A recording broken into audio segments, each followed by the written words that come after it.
juga anggota dari KMI juga. Yang terhormat kepada Bapak Pendeta, terima kasih atas silang mengulanginya, dan kepada Badan Pengurus Cabang, juga kepada adik-adik rekan-rekan yang datang dari berbagai pergerakan dari MI maupun PMKRI, PMI yang selanjutnya tidak bisa saya sebutkan satu persatu. Di sini saya mewakili senior. Memang di tradisi GMKI bahwa semua anggota yang sudah paripurna disebut senior, untuk membedakan dan untuk bisa menarik benang merah bahwa antara anggota aktif dan anggota yang sudah tidak aktif lagi tetap punya hubungan. Peranan senior di dalam gerakan GMKI juga sangat-sangat menentukan, karena memang senior sangat dibutuhkan pemikirannya, dukungan moralnya juga bagi lajunya pergerakan dan aktivitas GMKI di Kota Bandung. Sebagaimana yang disampaikan oleh rekan-rekan tadi, bahwa pada hari ini kita melaksanakan konferensi cabang, itu adalah memang agenda yang formal yang kita laksanakan. Sebagaimana pada zaman kami itu 2 tahun sekali, tetapi hari ini GMKI Cabang Bandung telah mengambil keputusan 1 tahun sekali, di mana itu pun menjadi sebuah pertanyaan bagi senior-senior. Tolong dikaji kembali apakah priorisasi 1 tahun itu betul-betul punya manfaat yang lebih baik dibandingkan priorisasi 2 tahun sekali. Ini juga mungkin saya titipkan kepada adik-adik supaya dipertimbangkan. Tolong dilihat kembali ke belakang apakah hal ini tidak melanggar anggaran dasar rumah tangga GMKI. Karena sebagaimana pembicaraan kami di luar tadi, obrolan, kalau GMKI yang saya ketahui anggaran dasarnya merupakan bentuk organisasinya adalah kesatuan. Kalau itu yang namanya kesatuan, maka merupakan satu kesatuan. Jadi bentuknya, jadi kalau bentuk pasti kepalanya sama, ya, kakinya sama, nggak bisa. Kalau bentuknya kakinya ada 3 itu bukan bentuk organisasi itu satu. Ini saya sampaikan kepada adik-adik supaya dikaji kembali.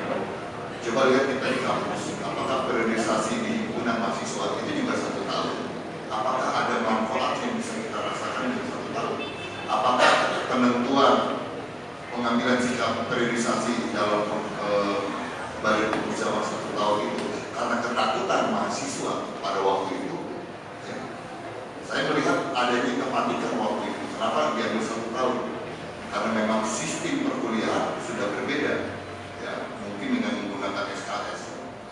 Tapi bagi kami senior melihat, saya memperhatikan perjalanan periodisasi 1 tahun Badan Pengurus Cabang, menurut saya tidak memberikan kontribusi yang positif. Karena apa? Kita baru saja, kayak saya masih ingat setahun yang lalu, tapi tiba-tiba hari ini sudah program apa yang bisa dijalankan. Belum tentu pengurus yang akan datang menjalankan program pengurus yang lama.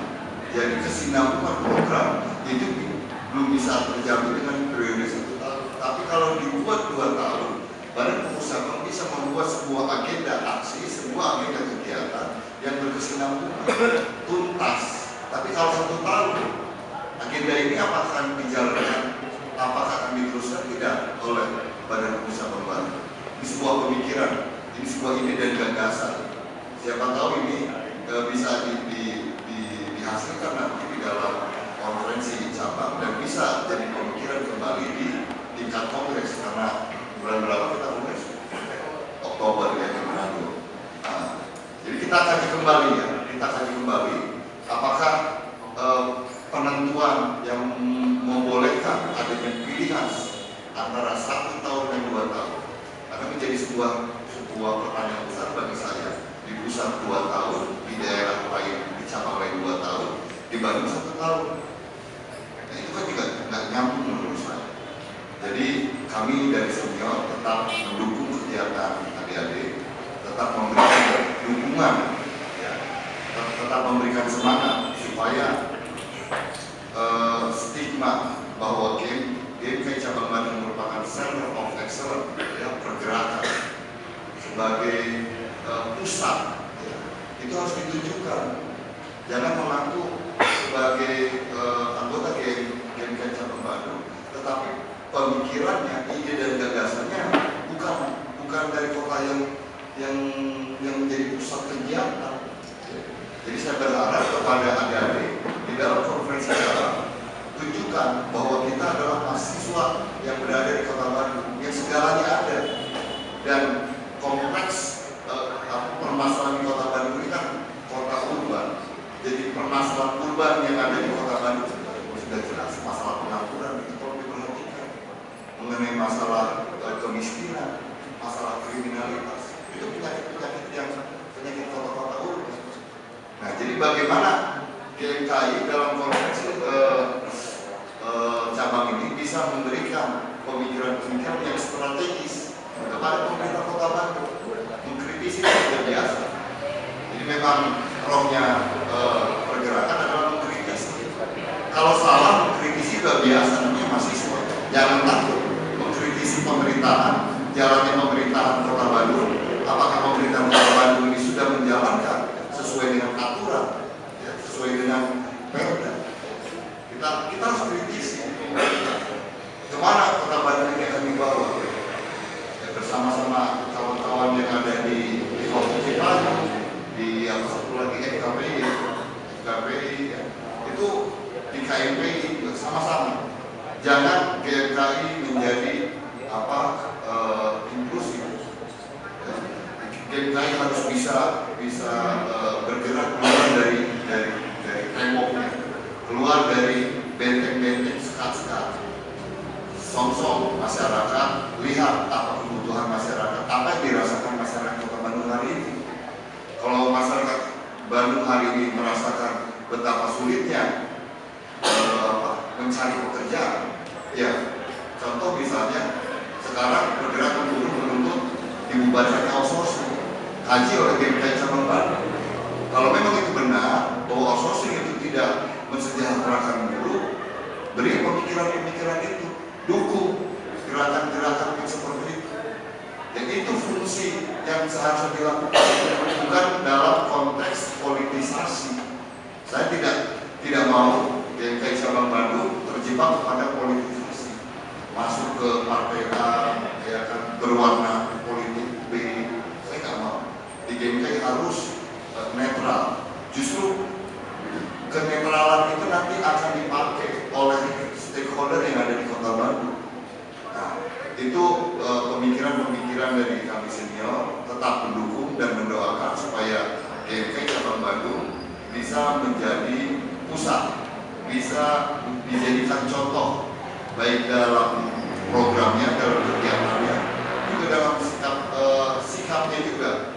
Contoh misalnya nanti, ketika nanti kongres, jangan mempermalukan kualitas berdiskusi, kualitas menyampaikan pendapat di tingkat kongres. Hati-hati, nanti akan ditanya, loh, kok bicaranya udah susah, ya kan? Mau instruksi aja nggak tahu caranya gimana, ya.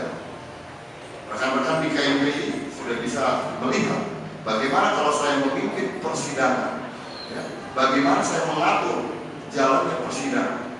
Itu karena kenapa bisa kita dapatkan, kenapa bisa kita terapkan? Karena memang sudah mendapatkan basic pendidikan kaderisasi pendidikan, sehingga apa yang kita dapatkan berkembang, kita telurkan, kita sampaikan. Beginilah cara bersidang yang baik dan benar. Beginilah cara memimpin persidangan dalam kegiatan musda.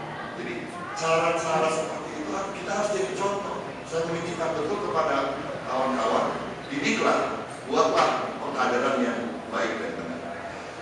Terakhir saya sampaikan, selamat berkoforcap. Tuhan Yesus memberkati. Salam.